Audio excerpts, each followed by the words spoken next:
I am from Karnataka, Hubli. I am doing job a manager as a medical distributor. My question is, where is dead one? What happened to them? Thank you. Whether asked the question, where are the dead people and what has happened to them?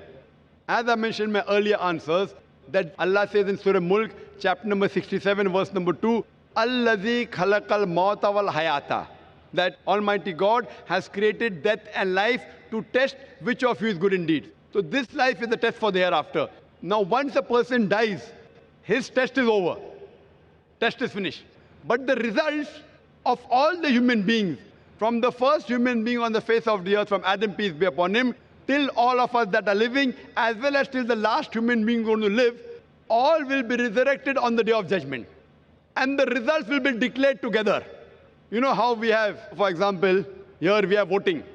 Voting takes place in North India, separate date, South India, separate date, East India, separate date. But the counting starts together and the results are declared together. So similarly here, this test has taken place, but the Malik Yawmuddin, he is the master of the day of judgment. The day of judgment will be together.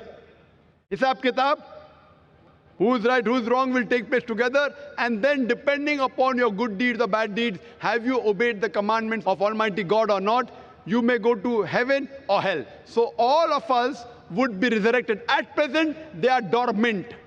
Dormant, that means they have died, but they'll be resurrected. Almighty God will give them life again on the day of judgment. So all the human beings will be resurrected, and on the day of judgment, Allah says in the Quran that no one would object to the justice of Almighty God. Because our organs will be our witness, our eyes will give witness, our hands will give witness about ourselves.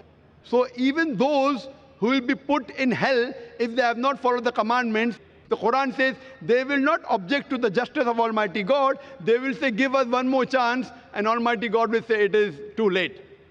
The exam is over. So on the day of judgment, all be resurrected, depending upon the good deeds, bad deeds. You will pass or you will fail, you will go to heaven or hell. Hope that answers the question, brother.